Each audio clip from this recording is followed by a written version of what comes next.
Okay, so today we'll do a little bit of an unusual class. We're going to talk most of the class about how to organize your brief. So we'll still squeeze in the rest of some other stuff, but that's the main thing we'll do. We'll do housekeeping, practice tip of the day, talk about your statements of the issues, talk about the briefs, talk about the Obama excerpt that you read, do the rest of the story. We will prep for, we might not need to prep for the next reading because I can just send it out. And that'll take up more than all of our time. So housekeeping is read Brian Garner, page 26. It's about, not page 26, chapter 26. It's about the length of paragraphs. Read Rosencrantz excerpt number 18 from supplement 2. It's our first fact section that we've read. It's one of two that we will read, and you are in for a treat. Jimmy, do you remember the Rosencrantz, the Facebook one? Oh, yeah.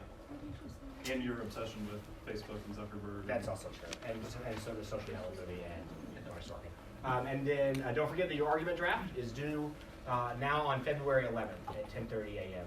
Just do the email thing, and then also hard copy by my office. Okay, practice tip of the day. Don't make an important decision late at night or early in the morning, and especially don't make it late at night or early in the morning on your smartphone. It's just, this is like a lesson I learned the hard way. It's just something about like the smartphone that does not encourage thoughtful deliberation. And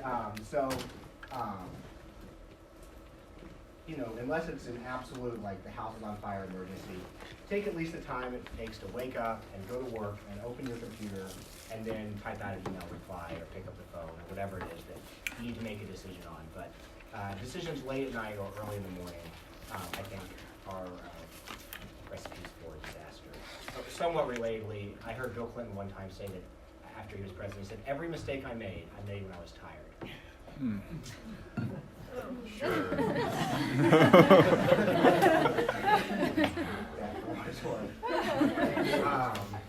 He also one time said he was upset after 9/11. They said like you didn't do enough for Al Qaeda. And he said, "I want you to know I was obsessed with Bin Laden."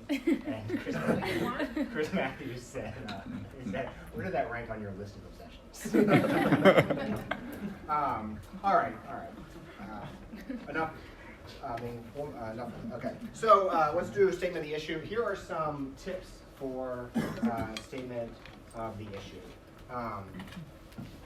If you are the defense, what do you think is and you want to mention one precedent in your statement of the issue. You don't have to mention a precedent, but let's say you say I'm going to spend a sentence or two on law, and in that sentence or two I'm going to mention a precedent. And you're the defense in our case. What do you think is a good precedent to mention? Yeah, Pierce. Melendez-Diaz? Yep. I think Melendez-Diaz, or its kind of twin, Bulkaming, are, the defense wins both, and they're awfully analogous to our case. Not perfectly on point, but awfully analogous. Let's say you're the government. Who's the government? Kat. Do you think you want to mention Melendez-Diaz or Bulkaming in your statement of the issue? No, probably not. No, you want to frame this issue in your favor as much as you can. What's a precedent that you might want to mention if you're going to mention a precedent? Again, you don't have to, but if you do. You can describe it if you don't know the name of it. It's like any of the cases, there's like rules. Kat's like, we are so right and they are so wrong. I can cite anything and it supports us. Well, okay, any case that like where an autopsy report was not testimonial. That's true. You could do a lower court case where there is an autopsy that's found not testimonial. It's not a controlling precedent. So if you wanted to cite a controlling precedent, I would probably go with Williams, because that is somewhat analogous to our case. It's a Supreme Court case, and the defense loses there. So it's considered non-testimonial. What about facts? So let's go back. Pierce, are you on the defense? Mm-hmm. Okay. So what are some facts before stating the issue? Spend one or two sentences on law, one or two sentences on facts. As a general matter, by the way, the statements of the issue were a little long. And so it was so universal that that's got to be on me, just in terms of how I have somehow described them as maybe a little longer than ideal. So they weren't preposterously long, but it should be not a long paragraph is what you're aiming for. And we're going to look at some examples, although they're a little long too. Okay, Pierce, when you spend a sentence or two on facts from our case, what are some facts that you would want to emphasize if you're the defense? Well, there's, you mean in just the statement of the issue? Yep, just stating the issue. It would be the non-testimonial nature of certain documents and the testimonial nature of other documents and how ours fit into the testimonial bucket. Thus, you can. Yeah, but try to be specific. Like, what is a specific fact from our case that's good for the defense? Like, here's an example. Go ahead. Sorry. You go ahead. Yeah. Okay. All right. The fact that the defendant was not able to cross-examine the original person, the original drafter of the autopsy report, either before or after, and they got replaced by somebody else. Yeah, so that's fair. The person who created this report was never cross-examined, didn't testify at trial. That is what triggers the inquiry into whether it's testimonial. What are some facts that you could include in your statement of the issue, that would encourage the reader to think that this out-of-court statement was testimonial? Yeah. Sorry, kind of the wrinkle. I was just adding generic facts, like his hands were never tested for ballistics, kind of given the fact background. Yeah, I wouldn't go there. That goes a little bit toward was there enough evidence to convict in addition to this? Remember, we're keeping we're not doing harmless error analysis. Our whole brief, laser focus, was this out-of-court statement testimonial, and was Adler a sufficient substitute witness? Yeah, Allison. Could you say the primary purpose of the autopsy was to prove that the death was the result of a violent injury? Yes. So to the extent there's a fact that demonstrates that its primary purpose was to provide evidence for future investigation, yes. I'm not, and that autopsies are only required in the case of violence. So that might be something that you would emphasize. You'd want to, frame it to make it clear how that fact supports you. Because the fact that, they do autopsy reports for suicides doesn't necessarily help us, because that... But to show the primary purpose was, would fit the testimonial definition test. Yeah. Maybe so. I'd want to see how it looks. I want to see how it's written. Yeah. Okay. Michael and then Pierce. Would it be the autopsy was signed, and so it was a sworn statement that kind of differentiated what the police were thinking at that point? Yeah, I think that the fact that it was a signed statement, very, very important, because as we're going to talk about later today, one of the tests is the formality or solemnity of the out-of-court statement. And it being signed is a key fact suggesting formality and solemnity. Yeah, Pierce. I think it's kind of similar to that. So it's a signed document that's supposed to prove a fact going towards the defendant's guilt or innocence. Is that right? So there's two tests. One is the amount of formality and solemnity, and then another thing, we're going to get to this later, is it aimed at proving this defendant's guilt? That's the Thomas thing. The Thomas thing is formality. We're going to get to the law. Believe me, you're going to be so knee deep into the law by the end of this class. But right now, just facts. Some facts that are useful, and maybe it would have been useful to do this statement issue discussion after we did the law. Actually, why don't we do that? And we'll pause this, and then we'll come back to statements of the issue after we explore the law. That makes sense. Okay, so let's talk as promised.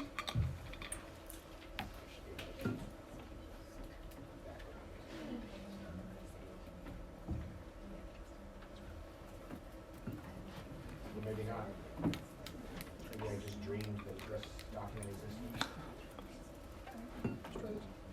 Okay. All right. So Do we get this? we'll start with the defendant's brief, and then we'll talk about the government's brief. All right. So your argument section should begin with a paragraph or two that just kind of provides a little context for what's to follow. If you're the defendant, this is a good opportunity to talk about how important the Confrontation Clause is to our history, to our system of justice, and also to set up that the rest of this brief is going to be about whether stuff was testimonial. That matters because we're considering witnesses rather, who did not appear at trial and who were not cross-examined by the defense before trial.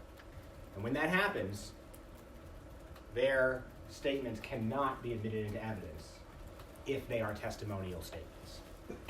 So that leads to the question, were the statements at issue here a testimony? So you want to kind of explain, why testimonial matters. And this says before getting to 2, but it should say before getting to 1. So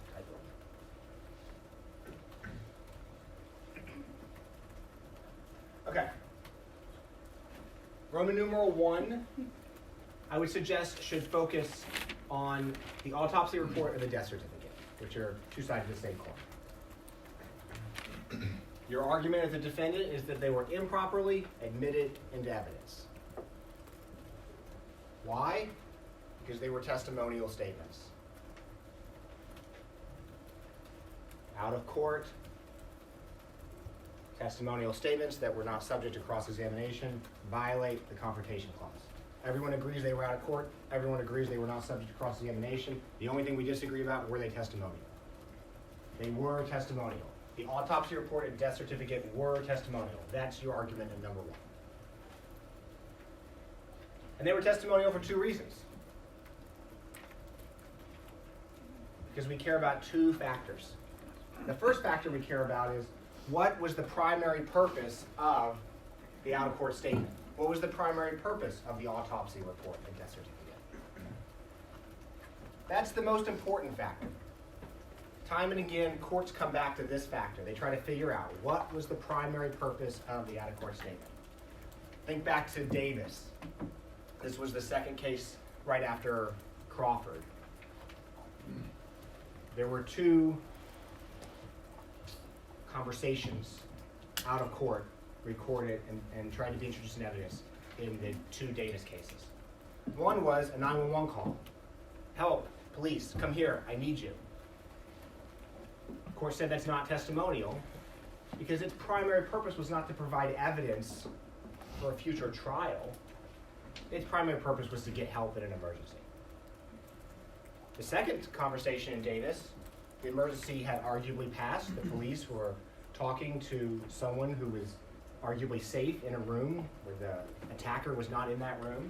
And the police were gathering evidence about what had happened in the past for the primary purpose of gathering that evidence so it could be used against the defendant at a future trial. So that second conversation, the court says, it is testimonial because its primary purpose is to establish or prove past events potentially relevant to later criminal prosecution. You don't have to write that word for word. If you've done your research, you will find this in case after case after case. But it's testimonial if the primary purpose is to establish or prove past events potentially relevant to later criminal prosecution. Now, I just summarized the rule explanation for the primary purpose test. But you start general with a summary like that, and you get specific. So, what are some Supreme Court precedents, some binding precedents that are going to be useful in explaining the primary purpose test? Haley. Sorry, can you repeat the question? What are some Supreme Court precedents that will be useful in explaining the primary purpose test? I'm sorry, I can't remember them off the top of my head. Okay, so Michael. The Melendez-Diaz, it talks about how an affidavit, since it was signed, is like a sworn statement, so therefore it's testimonial. Yep. I would probably go in part because the precedents themselves from the Supreme Court kind of get more and more specific, general to specific. I would kind of go in some chronological order, although you might spend more time on some precedents than others. Melendez-Diaz, probably the precedent you focus on the most in explaining the primary purpose test if you're the defendant. Defendant 1 in Melendez-Diaz for an out-of-court scientific report, very similar to this out-of-court autopsy report. But there are all kinds of Supreme Court precedents that address primary purpose test. Let's take a look at what I emailed you.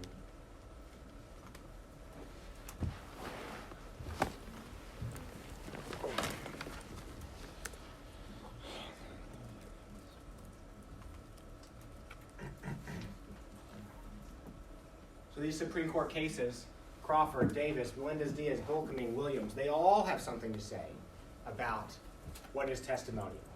Crawford kind of introduces us to the notion that testimonial statements require in-court testimony or prior cross-examination.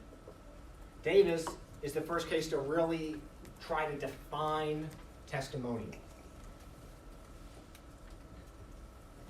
Testimonial when its primary purpose is to establish or prove past events potentially relevant to criminal prosecution.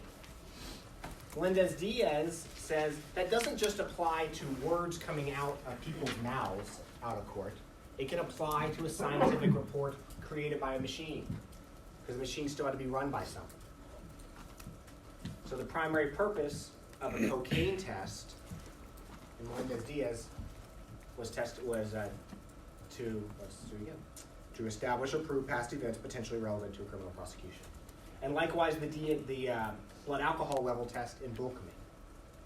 So by the time you get through these four precedents, and I would suggest focusing most on Melendez-Diaz and Bulkaming, if you're the defense, you have explained the rule for the primary purpose test. You've explained kind of the abstract rule to establish or prove past events potentially relevant to later criminal prosecution. But in addition to the abstract rule, you've given some examples. A cocaine test after someone's been arrested for possessing cocaine. A blood alcohol test after someone's been arrested for driving drunk. Now you gotta address Williams before you're done. Williams is really bad for you. Williams says, maybe the primary purpose is not to establish or prove past events potentially relevant to later criminal prosecution if the out-of-court test does not have this defendant in mind.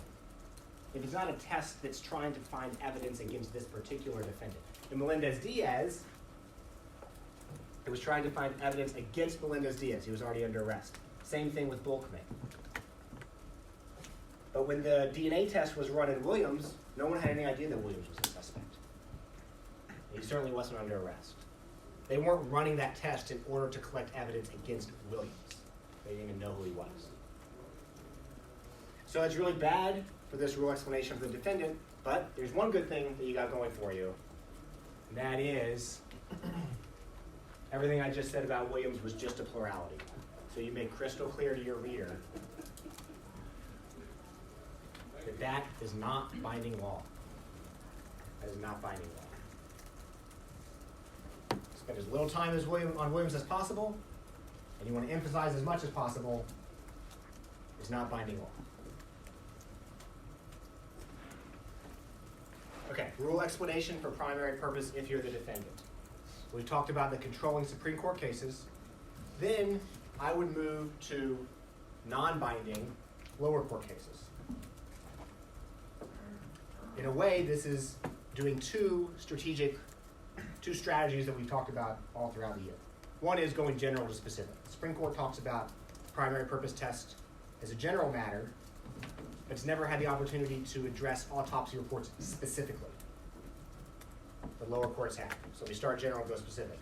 But it also, another strategy that we usually do is you lead with the strong case. So you lead with the authority, and then the non-binding authority can supplement that, can inform that. In terms of federal cases, and I get the names confused, honestly, but I think it's Ignatiak that said an autopsy report is testimonial. Anybody remember if that's right or wrong? So, that's great for you. Of course, James and Feliz said it's not. Feliz matters a little less, I would think, because it was decided before Melendez-Diaz and Bulkaming. But James was decided after that, and the court, Second Circuit, still said autopsy report is not testimonial. So what do you do with that? Look for a way to distinguish it. In your rule application, you'll distinguish it from our facts, but in your rule explanation, you want to explain to the reader what was different about Ignatiak versus James. And then when you get to rule application, we'll get to that in a second, you want to explain why the things that are different are things that are present in our case. The things that Ignatiak had that James didn't, present in our case. The things that James had that Ignatiak didn't, we don't have those yet.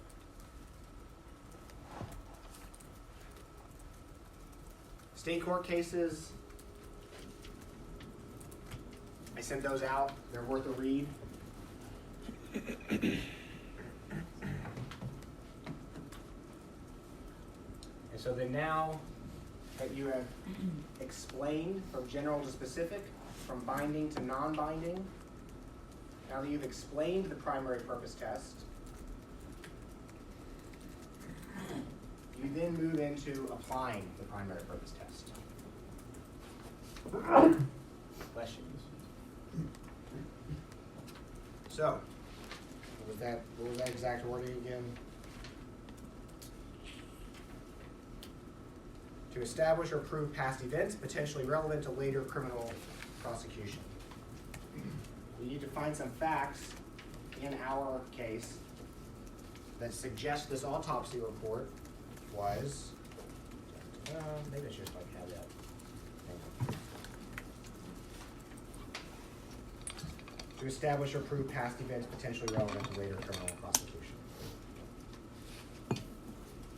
What are some facts that show that the primary purpose of this autopsy report was to provide evidence about past events for future prosecution? Melvin.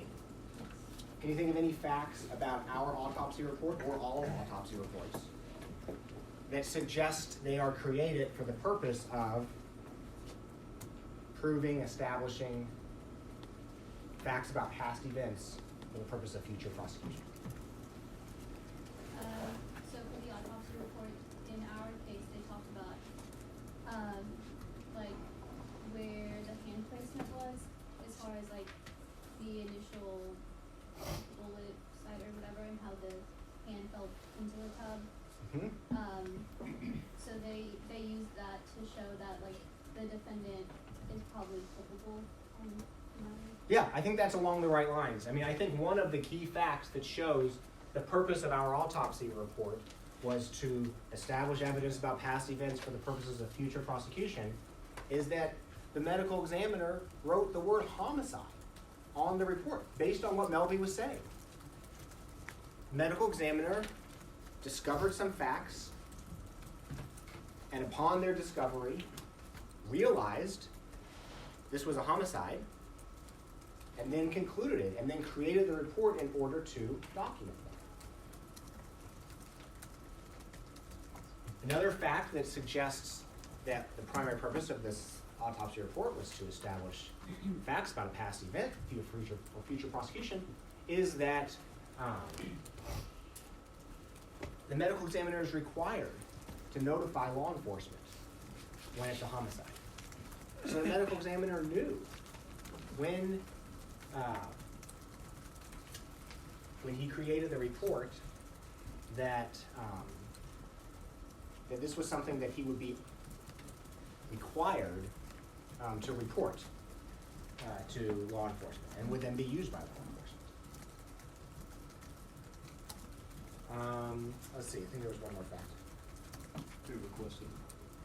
What'd you say? Who requested the Oh, yeah. So because it was a violent death, and this kind of goes back to what we went a little bit earlier, because it was a violent death, maybe suicide, maybe murder, he was required to investigate it. One of the reasons was it might be murder. Also, the cop was present at the autopsy. More reason to think that its primary purpose is bound up in law enforcement and criminal investigation. Okay, might be all done. So, these are some facts you want to use, but you don't want to just list facts. That's what the facts section is for.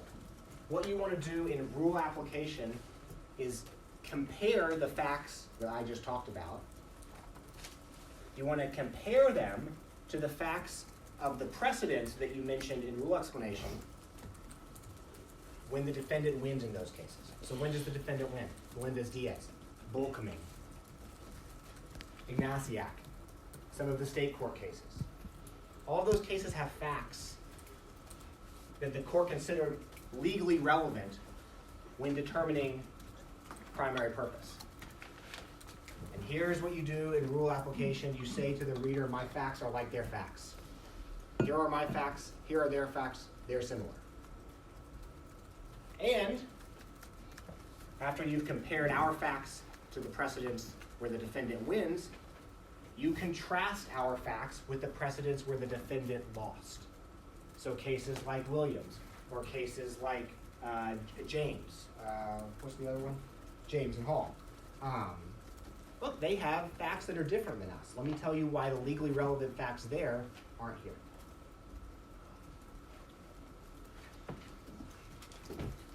So we've just done rule explanation, rule application for primary purpose test. Now we're going to move to subsection B. Remember, there were two reasons why the autopsy report was testimonial. The first is that its primary purpose was to establish facts about a past event for the purpose of a future prosecution. The second reason, maybe not as important a factor as primary purpose, but it's still an important factor. Courts still find it instructive. And that factor is the formality or solemnity of the out-of-court statement. So once again, we'll start with binding precedents in order to explain the rule.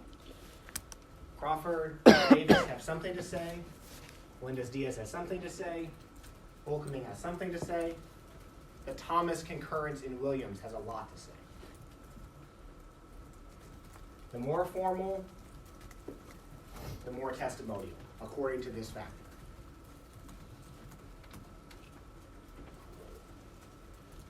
I'd also point out there's a lower court opinion in a case called Hall that addresses formality and solemnity.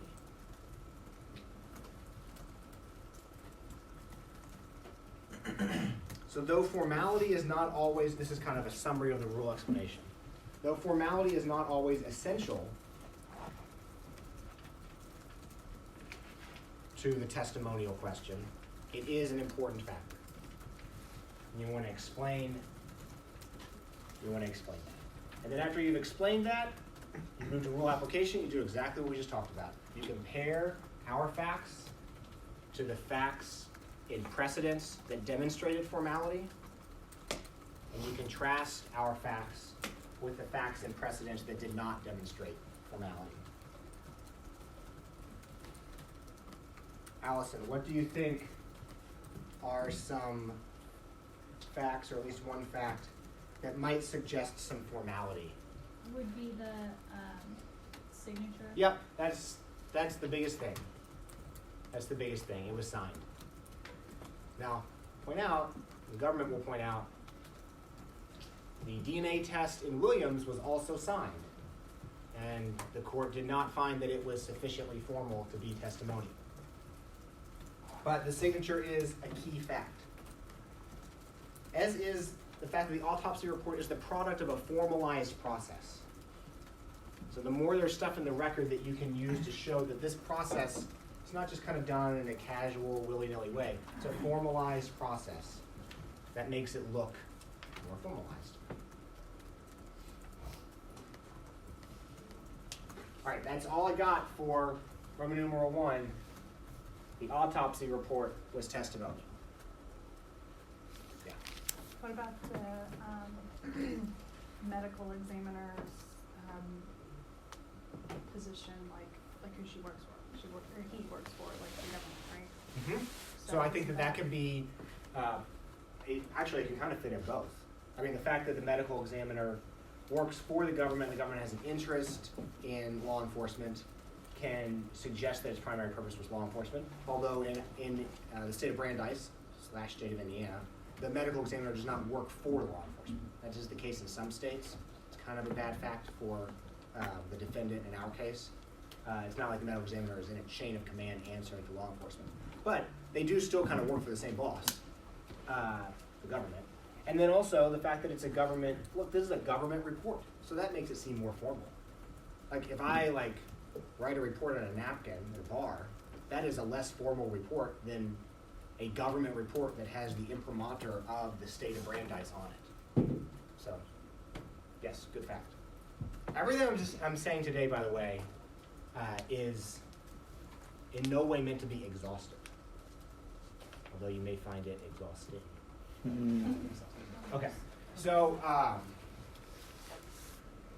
Roman numeral, I would also point out this section, primary purpose, should be longer than this section, formality.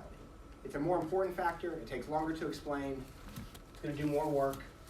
So you'd be making a mistake if your formality section were twice as long as your primary purpose section. You'd probably be making a mistake if it was equally as long as the primary purpose section. Okay, in Roman numeral 2, this section will be shorter than the first section. For one thing, we're only doing one kriak here as opposed to two, but also it's kind of like icing on the cake, I think. I mean, if the court decides that this autopsy report was testimonial, I have a hard time thinking that they're going to let Adler testify about it. And if they find it's not testimonial, then Adler's testimony is no problem. Yeah, no. Do you mind scrolling up? Yeah, so you can see it better. Thank you.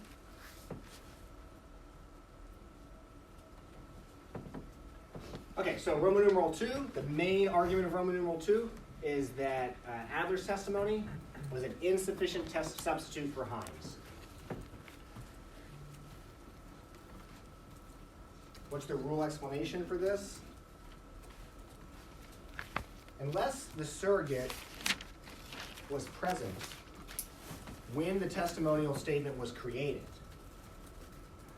surrogate testimony is insufficient. Unless the surrogate was present when the testimonial statement was created, surrogate testimony is insufficient. We've just established that the autopsy report was testimonial. So unless the surrogate was present when the autopsy report was created, that surrogate's testimony is insufficient. Why? Well, because the defendant has the right to confront someone who made the testimonial statement, right? Who has knowledge of the testimonial statement, direct knowledge of the testimonial statement. Cases that can be useful here, again, general to specific, and also kind of a coincidentally convenient chronology. Crawford, Melendez-Diaz, Volkming. Volkming probably the most important. Why? What do you think? Where's Clarissa? Volkming is the blood alcohol test, and the defendant wins in Volkming, and the government had tried to have a substitute witness testify about the blood alcohol test, but it wasn't the technician who actually ran the test. So why is Volkming probably the most helpful precedent for rule explanation for the defense here? Because they're trying to prove the same thing, that somebody who didn't perform the autopsy is insufficient to testify in place of the person who did. Yeah, exactly. Volkming, very analogous to our facts. You have to be honest that Williams is out there. Williams is trouble for the defendant, but find ways that to distinguish it in rule application and preview those ways in rule explanation, and don't forget to point out that Williams is all together now. Plurality. Awesome. All two of you. Plurality of the class. Yes. Well done. Hat tip to Jimmy. I would also point out in this rule explanation that the substitute witness's reliability is irrelevant. Under Crawford, which is still controlling precedent, even though a lot of people on the current court hate it, Crawford's still controlling precedent, and it made a point of saying we don't care how reliable the substitute for confrontation is. So no matter, look, Dr. Adler, she might have there's a line from one of the precedents, she might be the second coming of Pierre Curie and Madame Curie and the greatest scientist in the history of the world. Doesn't matter how reliable she is. The Sixth Amendment gives that defendant the right to confront the person who made the statement. Confront the defendant's actual accuser.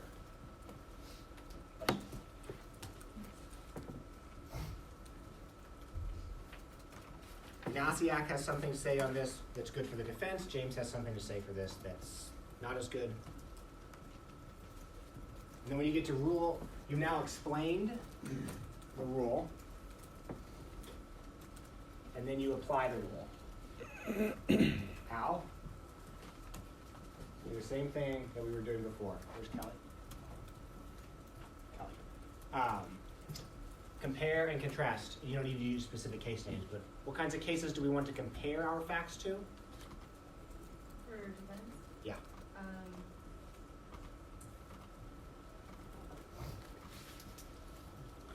Cases where the defendant won.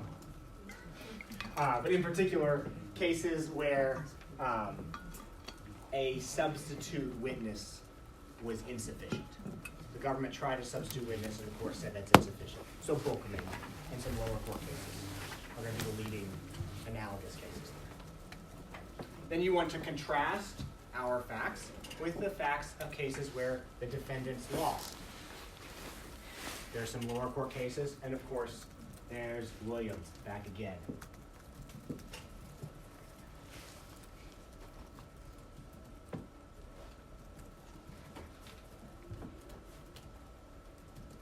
Some key facts that you want to emphasize when you're doing this compare and contrast. Some key facts about our case. Any guesses? Elizabeth, think of some facts about our substitute witness that may be legally relevant, especially from the defense perspective. Yeah, well, as we know, I'm best with the defense perspective in the investigation. Well, let's see here. She never saw the autopsy report. Yes. Well, she did see the autopsy report. Or I mean, she never saw the body. Right, exactly. She never saw the body, and of course, she never can see the body. Like, an autopsy report is not a test. You can't run an autopsy like over and over again. Like, it's a. Yeah. What do you say? If they cremate it, it's all the more so. But I would guess even if you didn't cremate it. No? The staircase, they dug her up. But had there already been an autopsy? Yeah, but somebody said, like, it's not going to be as accurate. Interesting. Like, as years go on, it may not be as accurate. Like, there's some tests you can't do over. I don't know, that was on the staircase, though. I don't know, it's Netflix, so who knows if it's Well, I learned something new today. Yeah. General decay. You can't autopsy a body over the course of a couple of months or years. It decays too much. But it was, like, decades. There are certain Actually, things though in you can this tell, case, like by though, like like- they can tell like fracture to the. And who are there are exceptions to every rule? There's Demetrius in one class, and who's in the other class are exception to every rule? Allison, maybe? Someone. Anyway, exceptions to every rule. Most bodies decay, but then they're like, saints. Saint Catherine. Their bodies like stay the same forever. So they say. Yeah. I'm not saying. It's not. Yeah. Okay. So assuming that that Miller's wife was not like immaculate or something, then probably we can't repeat this autopsy. Plus, cremate it. So that's more important, probably. Okay. So as Elizabeth pointed out, Dr. Adler not present. The autopsy can't be repeated, and also, I think you would argue that the autopsy report that she's testifying about has been admitted for the truth of the matter asserted. So this is like an evidence thing that's confusing enough even without Williams, and then Williams comes in and makes it just like extremely confusing. I honestly don't understand. I kind of like the outcome of Williams, but I don't even understand like Williams' reasoning here. But the basic truth of the matter asserted is most of the times when the jury hears facts, they hear those facts because the side presenting the facts needs the jury to believe those facts. So like, I saw Jimmy commit the murder, and I tell the jury that. Well, I am asserting it as true that Jimmy committed the murder, and they consider it as whether it's true or not. If they consider it true, then they're going to convict. But every now and then, there'll be some statement made that is not for the truth of the matter asserted. So here's an example. Jimmy and I are co-conspirators, and Jimmy made a confession to the police. And I also made a confession. But my argument is that the police coerced my confession. And they coerced it the same way they coerced Jimmy's confession. And my evidence for this is that our confessions are, like, weirdly similar, like in terms of the phraseology of things. So my point is that what I'm trying to prove, the truth that I'm trying to prove, is that the police coerced our confessions. But if I show the jury Jimmy's confession in order to prove how similar it is to mine, I'm not introducing Jimmy's confession for its truth. I'm not introducing Jimmy's confession because I want the jury to believe his confession is true. What I want them to believe is that its similarities with my similarities show that my confession was coerced. Does that all make sense? Okay. So that's an example of when you would admit evidence not for truth of the matter asserted. The autopsy report here, I think, is undeniably admitted for the truth of the matter asserted. The prosecution wants the jury to know that Mrs. Miller was murdered and didn't die because of a suicide. That distinguishes it from Williams, where the DNA tests were arguably admitted, according to the plurality, were admitted not for the truth of the matter asserted. Now, what were they admitted for? That is, your guess is as good as mine. Right. Okay. All right, enough on the defense. So that is an outline. Again, it's not meant to be exhaustive, but an outline of the defense's argument section. Two main sections. The first section divided into two parts. Each of those two parts with a CREAC. Explain the rule without talking about our facts, and then apply the rule you've just explained to our facts by comparing our facts with the facts from precedents. Do the same thing for the formality test. And then move on to Adler's testimony. Explain the rule for surrogate witnesses, and then apply that rule to our facts. Let's do the government, and then I can take questions for both. I mean, explain the defense. I think that we can do the government a little faster. As with the defense, begin with a paragraph or two about the confrontation clause and why testimonial matters before going to 1. If you're the government, Melissa, if you're the government, do you think you want to emphasize how important the confrontation clause is to truth, justice, and the American way? No. Right? And why do you say that? Or is it just the tone of voice I use in this one? Well, I'm the defense. I don't want to Know your enemy.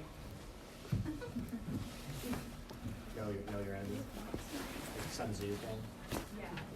I only read You're looking at me like like I'm crazy. Because you don't. Well, if you're the government and like I guess then you're kind of telling the judges like about like truth and justice. Like I feel like that would sound bad. Well, it is true. Sometimes, no matter what side you're on, like you can always like overdo silliness. But if you're the government, you don't emphasize how important the confrontation clause is because you're arguing for a pretty weak version of the confrontation clause. You're not arguing for a robust confrontation clause that will, exclude a lot of statements. You're arguing for a pretty narrow confrontation clause that's going to not exclude statements like ours. So, your first 2 or 3 paragraphs here, before we get to Roman numeral 1, they're going to look different, a little different than the defense's paragraphs, but they are still going to kind of get the main point across what the defense did, which is, the test is, the evidence doesn't come in under the confrontation clause if it was made out of court, and there was no opportunity for cross-examination, when, and we all agree about all that, when the out-of-court statement was testimony. So, I'm now going to explain to you, in my entire argument section, why the evidence in question here was not testimonial. So, first I'm going to talk about the autopsy report and death certificate, say it was not testimonial for 2 reasons. First reason, primary purpose, was not to establish facts about the past for the purpose of providing evidence in a future trial. That was not the primary purpose.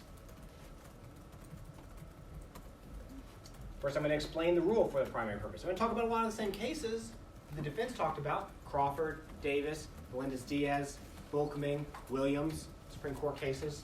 But I'm going to emphasize Williams a lot more than the defense did, and I'm going to minimize Melendez-Diaz and Bulkming. And there's one fact about Melendez-Diaz and Bulkming that I am going to emphasize in my rule explanation, because I'm going to then come back to it in rule application. Lucas, what is a fact about Melendez-Diaz and Bulkming that's true in Melendez-Diaz and Bulkming, that's not true in Williams, and that's not true in our case? And it's a fact that you as the government, if you're on the government side, really want to emphasize when you're explaining the test for the primary purpose.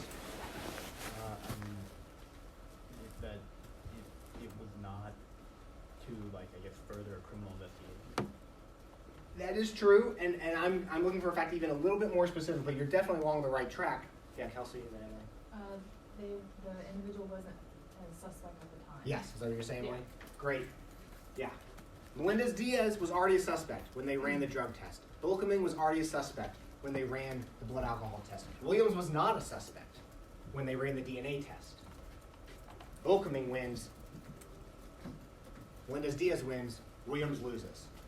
It's whether or not they were a suspect or not that is driving the train, according to the government, when they explain the primary purpose test.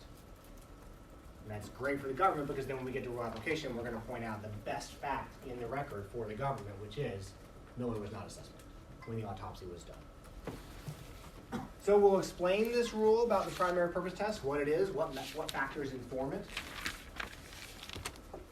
After we do the binding Supreme Court precedents, we'll get specific and talk about the non-binding autopsy precedents, and there are plenty of autopsy precedents out there. James and Hall, for example, also some state cases that say autopsy reports are not for the primary purposes of establishing facts about the past for use at a future trial. Those lower court cases include, and these are on the list that I sent you, Medina, Leach, Maxwell, Lees, James, Dungo.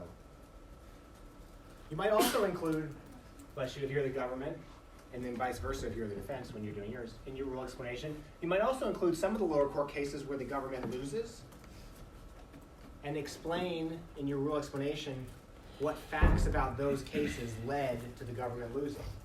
Conveniently for you, those will be facts that were present in those cases that are not present in ours.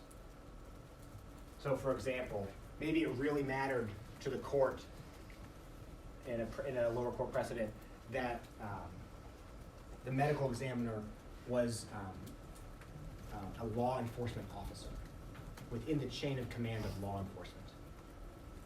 Not true in our case, and so then when we get to rule application, we can distinguish our facts from that. Who was the law enforcement? The medical examiner. Or a coroner. So far I can tell, I haven't dug too deep into this. It's the same, medical examiner and coroner. Maybe there's some difference, but until I'm shown otherwise, you can use them, you can pick either one. Probably not smart to switch back and forth in your brief for no reason, so just pick one. I thought they were different. I thought the coroner isn't necessarily the doctor, right? The coroner just takes the dead body. And doesn't actually do the autopsy? Right, the medical examiner is an actual physician. Okay, so we should use the term Yeah. medical again.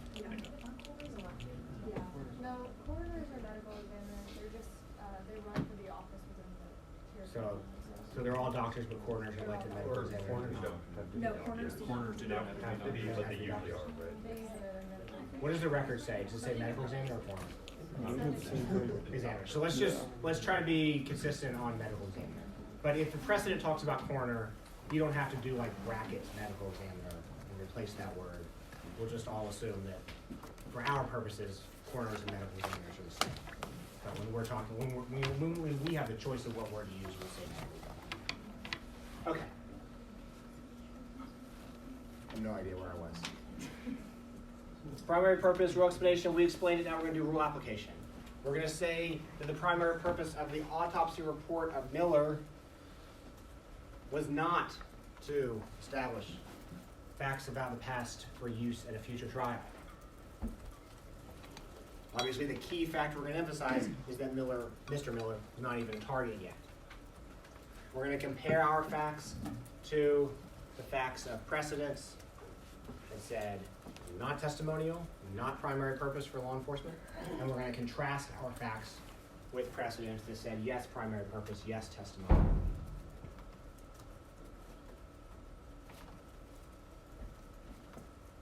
What are some key facts in addition to Miller not being a suspect? My next card just says section 2, so all together now. Margaret. Key facts suggesting that the primary purpose of this autopsy was not to establish facts about the past for use in a future trial. The fact that they said it was routine in any violent death. Yep, exactly. Now, the routine part, better for the government. The violent death part, maybe a little better for the defense. But This is routine, this is regular course of business. The medical examiner's job is not criminal investigation. The purpose of having a medical examiner do autopsies, there are multiple purposes. It can be everything from insurance claims to helping a grieving family cope, to any number of things. There's a case called Dungo that lists some of the many purposes of autopsies. Some of the many purposes that are not criminal, not related to criminal investigations. So Miller was not a suspect. There was not even a homicide investigation. Therefore, the medical examiner didn't know when he began the report, or he began the autopsy, that its report would be used for trial. It's created in the regular course of business. And I think the government can argue there's a pretty weak statutory relationship between the medical examiner and law enforcement. Remember, the defense argued that, well, there is a relationship because the medical examiner is required by law to report a homicide to law enforcement. But compared to, but that, I think the government can argue that's a pretty weak statutory relationship and not in the chain of command. It's distinguishable from other medical examiners that are more in the chain of command. So again, explain the rule, compare to government precedents, contrast to definitive precedent. Using our facts, using their facts. You can really see, I think, hopefully, how deep you need to dig into the facts of the precedents. Because a lot of these precedents on autopsies are hinging on the facts. And even the non-autopsy, Melendez-Diaz, Volkming, and Williams are coming out in different directions. On the surface, that's because of their facts. Now, we can speculate that maybe the real reason is that, personnel changes in the court or justices changing their mind. But as a lower court, if there are factual distinctions that are legally relevant, that's what's going to drive the train. Okay, primary purpose we just did. Now we'll do formality, solemnity. You say to the reader it's not the most important factor, but it is an important factor. Courts do find it to be instructive. They find it to be at least somewhat informative. So let me explain what makes a statement, out-of-court statement, formal or solemn. Precedents that can be useful for that include Crawford, Davis, the same as for the defense, Melendez-Diaz, Volkming, the Williams concurrence, and some lower court opinions that also seem to carry, Medina and Dungo, for example. And then rule application says before you compare our facts with formal facts in previous precedents, and you contrast you're the government, you compare our facts with informal facts in precedents, and you contrast our facts with formal facts in precedents. So you find a precedent where the court said not formal, so not testimonial, and you say to the reader, our facts are just like that facts, just like those facts. And you find a precedent where the court says formal, so therefore testimonial, and you say to the reader, our facts are nothing like those facts. Here are all the differences, all the legally relevant differences. What are some key facts that would suggest our autopsy report not that formal? Where's Joe? Some facts from our case that would suggest our autopsy report not a particularly formal statement.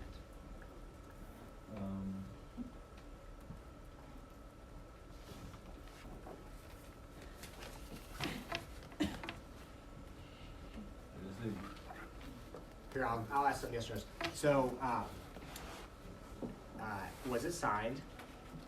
Yeah, so that's not good, and that seems kind of formal. Was it notarized? Yeah. Not that I know. If it was, that's not good either. Was it, let's see, sworn under oath? I'm not sure, but let's say it wasn't. Then it wasn't. Did it certify? Did it certify something? In other words, you can imagine a medical examiner here's what I found, signed Justin Long. Or, here's what I found, and I certify that everything is correct, signed Justin Long. Was our autopsy report certified? I don't think it was.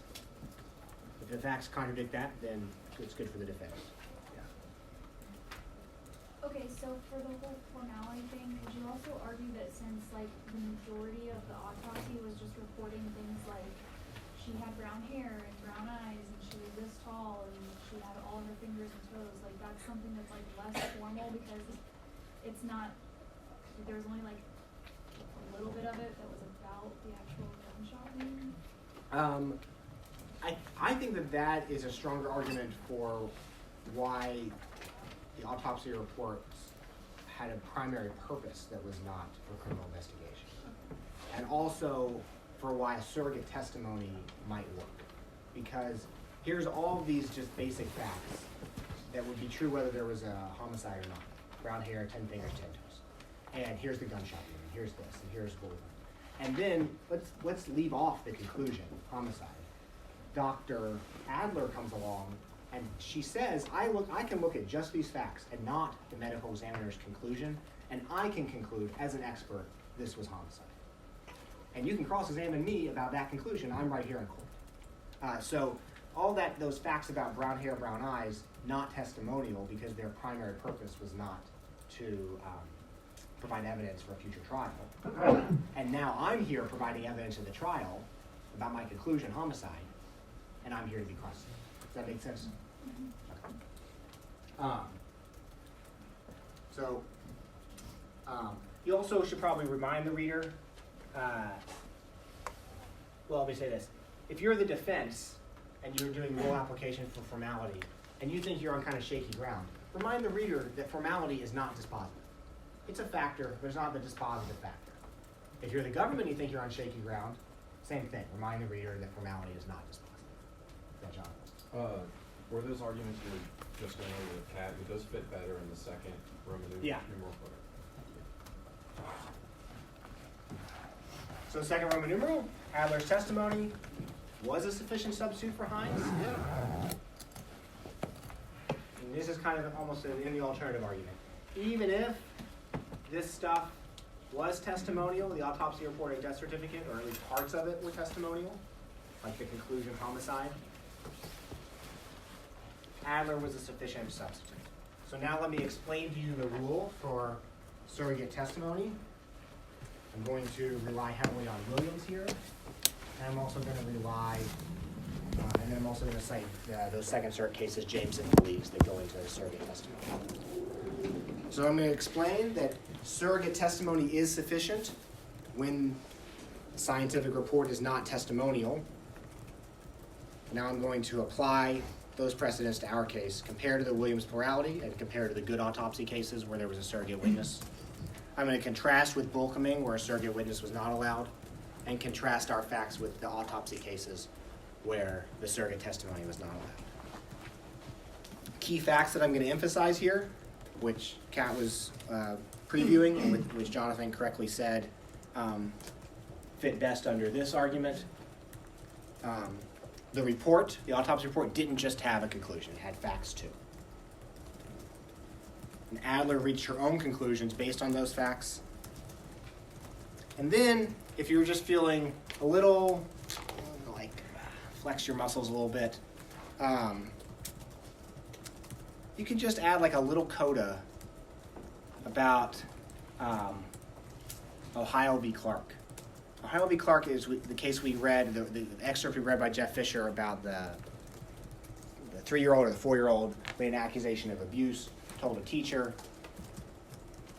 The child didn't testify at trial. The unanimous court said, no problem, that testimony can come in even though the child's not here on the witness stand. But the majority opinion there was written by Justice Alito, who hates the Confrontation Clause, and he said one of the reasons that we're kind of okay with this is that there are some indicators of reliability. Now, if you remember what I said about Crawford at the very beginning, Crawford overruled the reliability test. Crawford was Justice Scalia's shining moment. When asked about it, he would always say, it's the thing I'm most proud of.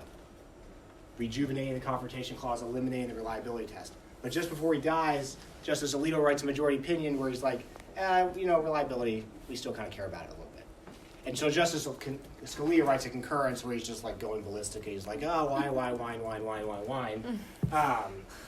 And so what you can say, I think, is citing Ohio v. Clark and also citing Scalia's concurrence's interpretation of the majority's opinion in Ohio v. Clark. that Adler is a very reliable witness. I mean, great background, great skills, super expert.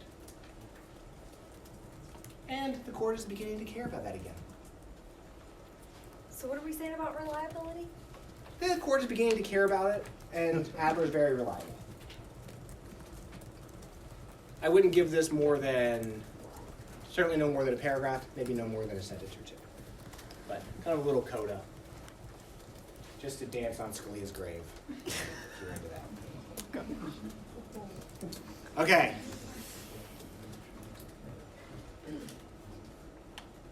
Exhausting, exhaustive, only one. Okay, questions? Great. So I know some people have sports at 2:15. We're obviously not going to do the Obama brief today, but don't pack up yet because I do want to finish the thoughts on statement of the issues, and then preview the article that you're going to read.